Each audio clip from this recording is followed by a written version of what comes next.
तो इस कहानी का स्टार्ट होता है फ्यूचर में, जहाँ अब अर्थ का ऑक्सीजन लेवल बहुत ज़्यादा कम हो चुका है। इसी वजह से ज़मीन पे मौजूद सारे पौधे और जानवर मारे जा चुके हैं। इंसान भी बस बहुत थोड़े ही जिंदा है। बचे हुए इंसानों को जिंदा रहने के लिए हर वक्त ऑक्सीजन मास्क की ज़रूरत पड़ती है। इस दुनिया में हम डेवियस सामने एक आदमी से मिलते हैं। वो अपने डैड के साथ कोई काम कर रहा था। हम देखते हैं कि एकदम से डेवियस के डैड जहाँ काम कर रहे थे वहाँ का फ्लोर टूट जाता है। उसके डैड नीचे गिर जाते हैं, जिसकी वजह से गलती से उनका ऑक्सीजन मास्क उतर जाता है। इससे पहले कि डेवियस उनकी मदद करने को पहुंचता, उनकी मौत हो जाती है। और फिर दुखी डेवियस अपने घर आता है। उसके घर पर उसकी वाइफ और उसकी एक बेटी थी। डेवियस के डैड की मौत से उनको भी बहुत ज्यादा दुख हुआ। हमें मालूम होता है कि डेवियस की वाइफ माया एक बायोलॉजिस्ट थी और डेवियस खुद एक इंजीनियर था। इन दोनों ने मिलकर एक ऐसी मशीन बनाई थी जो उनके घर में ऑक्सीजन लेवल को पूरा रखती थी और बाहर की सानी हवा को फिल्टर करके उनके घर लेके आती थी। ये लोग अपने घर में बगैर मास्क के जिंदा रह पाते थे।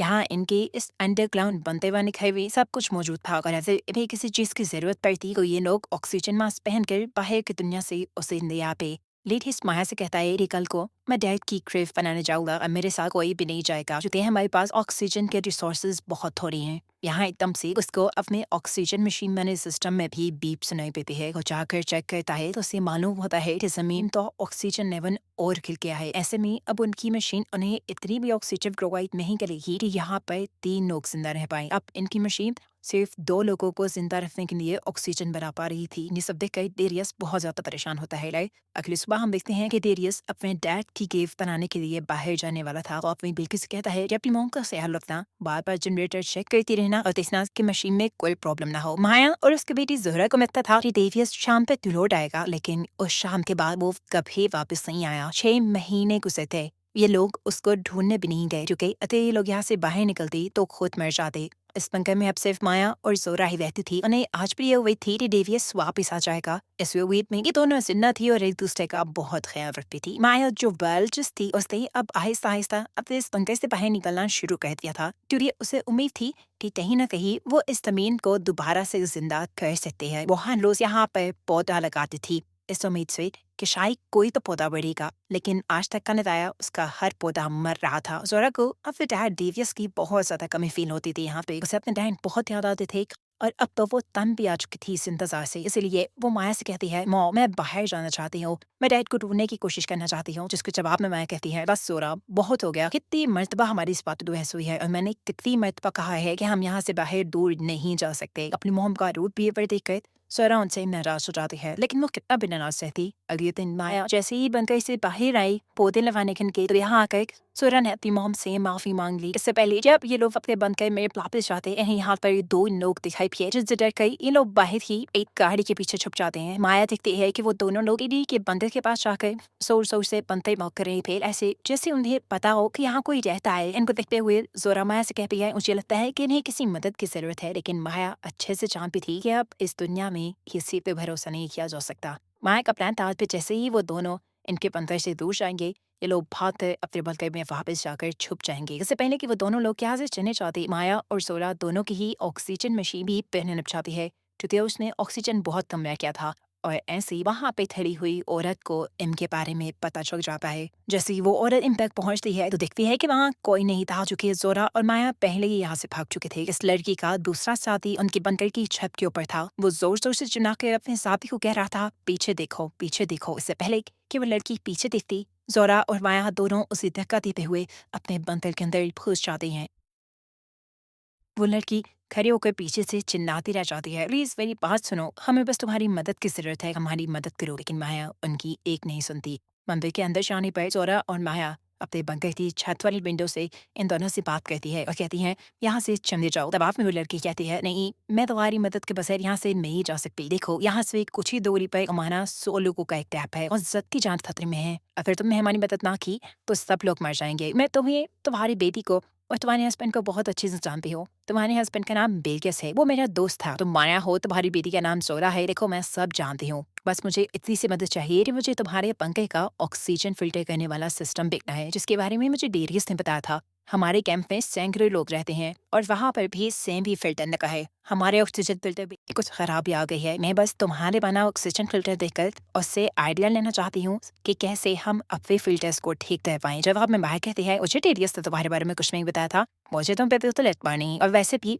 तुम लोग पीछे बनते हुए नहीं आ सकते क्योंकि नीचे सिर्फ 2 लोगों के लिए ऑक्सीजन है। अगर तुम लोग यहाँ आए तो हम लोग भी मर जाएंगे। कब वो लड़की कहती है, प्लीज हम तुम्हारा ज्यादा वक्त नहीं लेंगे, मुझे सिर्फ उस मशीन का ब्लू प्रिंट दे दो। मैं को इन लोगों को यहाँ से जाने को कहती है लेकिन ये यहाँ से नहीं जाते। हम तो दिखते हुए जोरा माया से कहती है, मॉम मुझे लगता है हमें इनकी मदद करनी चाहिए। वो हमारे बारे में जानते हैं, डैड के बारे में जानते हैं। ऐसा भी हो सकता है कि शायद इन्हें डैड का पता हो, शायद डैड इन्हीं के साथ हो। जोरा की बात मानते हुए अब वो इन दोनों को अंदर लाने के तैयार तो हो जाती है लेकिन भरोसा इनके ऊपर अभी भी इससे नहीं था। वो पहले खुद बाहर जाती है और गन पॉइंट पे इन्हें लेकर इनके सभी वेपन्स छुड़वाती भी हैं। इस लड़की का नाम टेस था। माया यहाँ टेस से अपने साथी के हाथ बांध कर उसे जमीन पे लेटा हुआ कहती है, जो भी ये लोग कर लेते हैं। अब जैसे ही माया रंदी बनाकर इन दोनों को अपने बंकर में ले जाने वाली थी, इनका हाथ तीसरा साथी भी आ गया। उसके हाथ में बम थी। माया को इससे खतरा लग रहा था, इसलिए माया ने उसे शूट कर दिया, जिसकी वजह से इस आदमी का तंबाज जख्मी हो गया। माया को अभी लोगों पर भरोसा नहीं रहा था। वो इन्हें अपने बंदर के अंदर में ही ले जाने वाली थी, लेकिन जब माया खुद बंदर के अंदर जाने लगी तो वो जख्मी आदमी भी जबरदस्ती उसके बंदर के अंदर आ जाता है, जिसे माया बम भी बनाने दी है। टेस और उसका दूसरा साथी जो बंदर के बाहर लेके थे, वो दोबारा माया से रिक्वेस्ट करने की कोशिश करते हैं, देखो प्लीज हमें अंदर आते तो, हमारा अंदर आना बहुत जरूरी है। लेकिन माया का भरोसा अब इनके ऊपर से बिल्कुल टूट चुका था। टेस उसे समझाती भी है, देखो वो तीसरा साथी तुम्हारे बारे में कुछ नहीं जानता था, उसे लगा कि तुम हमें नुकसान पहुंचा रही हो, इसलिए उसने तुम्हारे ऊपर गोली चलाई। लेकिन माया एज सुनने वाली में ही थी। अब टेस का साथी टेस से कहता है, देखो तुम्हारे प्लान तो वर्क करती है, हमें बहुत देसी है, हमें बेट भी हो रही है, ये ना हो कि सारे लोग मर जाए। अब मैं अपने तरीके से काम करूंगा। फिर में उसका प्लान माया के बंदर के दरवाजे को तोड़ से जबरदस्ती माया के घर के अंदर घुसने का था। लेकिन माया भी कोई आम बंदे नहीं थी, इनकी सारी चुराकी को वो जानती थी। जैसे ही वो लोग ड्रिलते सके इनके बंकर में सुराख करने लगते हैं, तो माया अपने डोर में लेते हुए एक सिस्टम के सके उसकी ड्रिल को ही शॉप पे कर खराब कर देती है, और ऐसे इनका माया के बंकर में घुसने का ये प्लान भी फेल हो जाता है। अब ये लोग एक नया प्लान बनाते हैं जिसके चलते रेस माया के बंकर के ऊपर जाकर वो पाइप ढूंढने लग जाती है, जिसकी मदद से हवा इनके फिल्टर के अंदर जाती थी। अपने प्लान के मुताबिक रास्ते अपने साथ से कहा था, तो बंकर की गेट के बाहर खड़े रहना, जैसे ही माया बाहर निकलेगी तो तुम उसे पकड़ लेना। असल में टेस्ट से उनके फिल्टर का पाइप बंद कर दिया था, जिसकी वजह से इनके बंकर में ऑक्सीजन का लेवल बहुत ज्यादा कम हो चुका था। वो चाहती थी कि ऑक्सीजन बंद होने पर माया जरूर बाहर निकलेगी, इसलिए उस स्टेप के साथ से गिर के बाहर रहने को कहा था। लेकिन उसका साथी जब उसकी बात नहीं मानता तो माया के बाहर निकलने पे वो उसे पकड़ भी नहीं पाता, और माया वो उसे देखते हुए अपने बंकर के ऊपर चढ़ जाती है और पाइप बिखोरने देती है। पाइप बिखोरने के बाद माया टेस और उसके दूसरे साथी के ऊपर गोलियां चलाना शुरू कर देती है, लेकिन इस हमले से ये दोनों किस्मत से बच जाते हैं। अब टेस अपने साथ भी बहुत गुस्सा थी क्योंकि उसी की वजह से उनका प्लान फेल हुआ था। माया अभी भी अपने बंदर के ऊपर छुपी हुई थी। जैसे ही टेस के साथ हुए बात पता चलती है, वो भी बंदर के ऊपर जाकर माया को पकड़ लेता है। ये लोग माया को जबरदस्ती पकड़ कर बंकर के सीसीटीवी के सामने ले आते हैं, जहाँ से कि जोरा से कहते हैं, दरवाजा खोलो, नहीं तो हम तुम्हारी मॉम को मार देंगे। ये दरवाजा या तो पास की से खुलता था या तो अंदर की तरफ से। माया पास की बाहें नहीं लेते आई थी और अंदर का तो माहौल ही बिगड़ चुका था। इसके साथ ही जिसे माया ने बंदी बनाया हुआ था, माया के जाने के बाद वो किसी तरह अपने आप को छुड़ाने में कामयाब हो गया और उसने जोरा को बंदी बना लिया। खुद इसका काफी ज्यादा खून बह चुका था, ऐसे में वो खुद मर गया और जोरा भी बेचारी ये दिल खोलने के काबिल ना रही। जोरा अपनी सिचुएशन के बारे में भी उन्हें नहीं बता पा रही थी क्योंकि गेट का माइक उससे बहुत दूर था और वो खुद तो बंधी हुई थी। खैर वो इस टाइम कोशिश करती है और माइक को किसी तरह अपने करीब करके उसमें बोलना शुरू करती है। वो इन्हें बताती है कि शायद वो आदमी मर चुका है और मुझे उससे मरने से पहले बांध दिया था और ऐसे में वो दरवाजे को नहीं खोल सकती। ये बात सुनकर टेस और टेस के दूसरे साथी को बहुत ही ज्यादा गुस्सा आ जाता है। उसे में टेस अमाइस कहती है, देखो अंदर तुम्हारी बेटी भी फंसी है, उसे बचाने के लिए तुम क्या करोगी, तुम क्या कर सकती हो इस बंकर को खोलने के लिए, वो करो। तब माया कहती है, सिर्फ एक रास्ता है लेकिन उसके लिए हमें बहुत दूर जाना पड़ेगा। एक और पास की है जो डेरियस के पास थी, लेकिन डेरियस आज से 6 महीने पहले घर से निकला था और आज तक वापस नहीं लौटा। यहाँ एक बहुत बड़ा सच ये रिवील होता है कि माया ये बात जानती थी कि डेरियस मर चुका है क्योंकि उसे डेरियस का एक लेटर मिला था जिसमें लिखा था कि अब उनके बनते में सिर्फ 2 लोगों के लिए ही ऑक्सीजन है और उसने हम दोनों को बचाने के लिए अपने आप को मार डाला।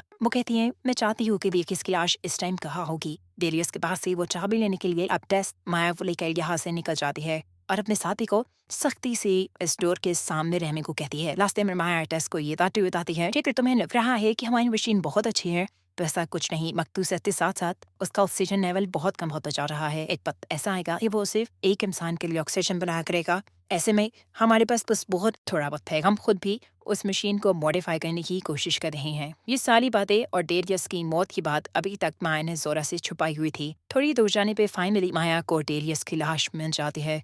जिस व्यक्ति को अपने ऊपर कंट्रोल न कर पाई उसे रोना आने लगा। ऐसे उसे कहते हैं, माया हमारे पास इतना टाइम नहीं है, तुम पास की लो और चलो, हमारे पास ऑक्सीजन भी कम है। डेरियस के बैग से चाबी निकालते हुए माया को डेरियस के बैग से ही गन भी मिली, जिस गन को वो अपने पास रख लेते हैं। वो चाहती तो यहाँ वो टेस्ट को मान भी सकती थी और खुद वापस जा सकती थी, लेकिन उसने यहाँ पर टेस्ट की मदद की क्योंकि कहीं ना कहीं उसे अब टेस्ट पर भरोसा होने लगा था। बिना वक्त ज़ाया किए अब इन्हें माया के बंधर में वापस जाना था, लेकिन बदकिस्मती से वो लोग जिस कार में यहाँ आए थे उसकी सोलर बैटरी खत्म हो जाती है। माया की टांग बुरी तरह जख्मी थी, वो तो चल भी नहीं सकती थी। ऐसे में वापस जाना उनके लिए एक बहुत बड़ा टास्क बन गया था। टेस्ट माया को कहती है, तुम यहाँ थोड़ी देर रुको, मुझे बंदर की चाबी दो, मैं वादा करती हूँ तो मैं तुम्हें लेने जरूर आऊंगी। माया तो उस पर एतबार करना एक और मरतबा मुश्किल हो चुका था। वो यहाँ टेस्ट के ऊपर गन पॉइंट देती है तो टेस्ट भी उसके ऊपर गन पॉइंट कर लेती है और कहती है, माया देखो कोई गलती मत करना, वहाँ पर तुम्हारी बेटी की जान भी खतरे में है। अगर अपनी बेटी को बचाना चाहती हो तो वो चाबी मुझे दे दो, मैं वादा करती हूँ मैं तुम्हें बचाने आऊंगी। अपनी बेटी की खातिर माया उसे चाबी देने के लिए मान गई। कुछ घंटों की कड़ी मेहनत के बाद एसपी भागते हुए बंकर तक वापस पहुंच गई। वहाँ पर टेस्ट का साथी पहले से ही मौजूद था। ये लोग अब बंकर के अंदर चले जाते हैं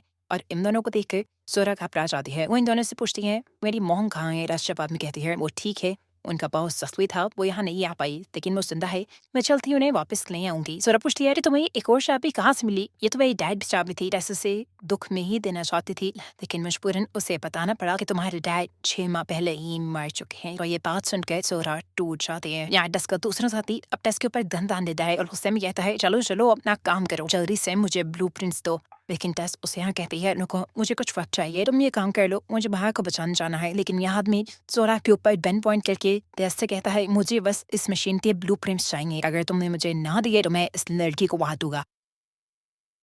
ना चाहते हुए भी टेस्ट उनकी फिल्ट्रेशन मशीन खोलती है और यहाँ उसे कुछ समझ नहीं आता और अब वो अपने दूसरे साथी इन्हीं अपने बॉस को सब सच बता देती है। वो कहती है, मैं डेरी इसको नहीं जानती थी, मैंने तो इन लोगों की बातें वीडियो से सुनी थी, हमें इस मशीन को चेक करने के लिए इसकी मुंह को लाना पड़ेगा। वैसे भी ये मशीन ज्यादा बड़ी नहीं है, ये सिर्फ 2 ही लोगों को जिंदा रख सकती है। टेस्ट की ये बात सुनते ही वो आदमी टेस्ट को गोली मार देता है क्योंकि उसे खुद जिंदा रहना था। टेस्ट को मरता देखकर जोरा बुरी तरह घबरा गई क्योंकि अब वो इस पाक इलाके के साथ यहाँ फंस चुकी थी। अब क्योंकि जोरा को भी ये बात मालूम हो गई थी कि कुछ अर्से बाद भी मशीन सिर्फ एक इंसान के लिए ऑक्सीजन में आएगी, तो उसे इस चीज का भी अंदाजा हो गया था कि थोड़ी ही दिनों बाद ये आदमी उसे भी मार डालेगा। ये रात यूं ही कट जाती है, जोरा रोती रहती है, जबकि सीन कट होकर हमें जोरा की मोम को दिखाया जाता है, यानी मोया को, जो कि अभी तक वही फंसी हुई थी। सुबह होने तक भी जब टेस्ट यहाँ नहीं आई तो उसे पता चल गया कि टेस्ट ने उसे धोखा दिया है। उसके सिलेंडर में ऑक्सीजन भी बहुत कम रह गई थी, लेकिन यहाँ किस्मत ने उसका साथ दिया। सुबह होते ही धूप आ गई और उसकी कार चार्ज हो गई, जिसे लेकर वो जल्दी से अपने बंकर तक आ गई। बंकर के पास आती ही वो सबसे पहले अपनी एयर फिल्ट्रेशन पाइप को बंद कर देती है ताकि अंदर ऑक्सीजन बंद हो जाए और जो लोग इनके पंखे के ऊपर कब्जा करके बैठे हैं वो सब के सब बाहर निकल आए। बंकर के अंदर का सिस्टम जैसे ही खराब होता है तो वो आदमी बनती हुई स्वरस पूछता है, ये क्या हुआ, इसे ठीक कैसे करना है? उसे तो कुछ भी कहने नहीं आता था। तब जोया बताती है, अक्सर सोलर सिस्टम में कुछ खराबी आ जाती है, इसे ठीक किया जा सकता है। उसे ठीक करने के लिए अब वो आदमी जोरा को बाहर भेज देता है, जहाँ जोरा को माया मिल जाती है। ये लोग एक दूसरे से मिलकर बहुत खुश होते हैं और एक दूसरे को घर लगा लेते हैं। दोनों मिलते हैं, यहाँ का सिस्टम ठीक करते हैं और जब जोरा दोबारा बंद करके अंदर जाने की कोशिश करते हैं तो वो आदमी अब जोरा को बंदर के अंदर नहीं लेके आता। उसे बाहर निकालने का एक ही तरीका था, एयर फिल्ट्रेशन पाइप को दोबारा से बंद कर देना। ये लोग जैसे ही एयर फिल्ट्रेशन पाइप बंद करते हैं तो वो आदमी ऑक्सीजन के बगैर बाहर आ जाता है और उसके बाहर आते ही माया उसे शूट कर देती है। इस हमले से वो आदमी मरा नहीं था, बस सिर्फ जख्मी हुआ था। माया और जोरा जल्दी से अपने बतख की गेट की तरफ भागते हैं और वो आदमी भी जबरदस्ती उनके गेट में घुस जाता है। अंदर आने पर इन्हें पता चलता है कि इस आदमी ने खुद से इस सिस्टम को ठीक देने की कोशिश की थी, जिसके चक्कर में उसने ये सिस्टम बिल्कुल तबाह कर दिया था। अंदर बहुत सी गैसेस फैल चुकी थी, साथ ही अब इस आदमी ने इनके ऊपर गन भी दान दी थी। माया उसे समझाती है, रुको ये गन मत चलाना, अगर तुमने ये गन चला दी तो यहाँ आग लग जाएगी, यहाँ का सिस्टम बिल्कुल तबाह हो चुका है। वो आदमी इनकी बात पे कि नहीं करता, इनकी बात नहीं मानता और गन चला देता है। इसकी वजह से यहाँ आग लग जाती है और वो खुद ही मारा जाता है। इन दोनों ने तो ऑक्सीजन मास्क पहना हुआ था, जिसके चलते ये लोग बंकर से बाहर निकल आए थे। इनके ऑक्सीजन टैंक्स में भी ऑक्सीजन ज्यादा नहीं थी। अब रहते भी तो कहाँ रहते, बलकर इनका तबाह हो गया था। बचने की बस एक ही उम्मीद थी, टेस्ट की बताई हुई वो कम्युनिटी जहाँ उसने बताया था कि सैकड़ों लोग रहते हैं। काफ़ी लंबा सफ़र तय करने के बाद डी टैंक्स की ऑक्सीजन ख़त्म हो जाती है और ये दोनों बेहोश हो जाते हैं। इन्हें होश आया तो किसी में इन्हें रेस्क्यू कर लिया था और मानो हुआ ये लोग उस तमीमी के पास ही बेहोश हुए थे जिसके बारे में टेस्ट भी बताया था। एक कम्युनिटी सच में क्रिस्पेड भी थी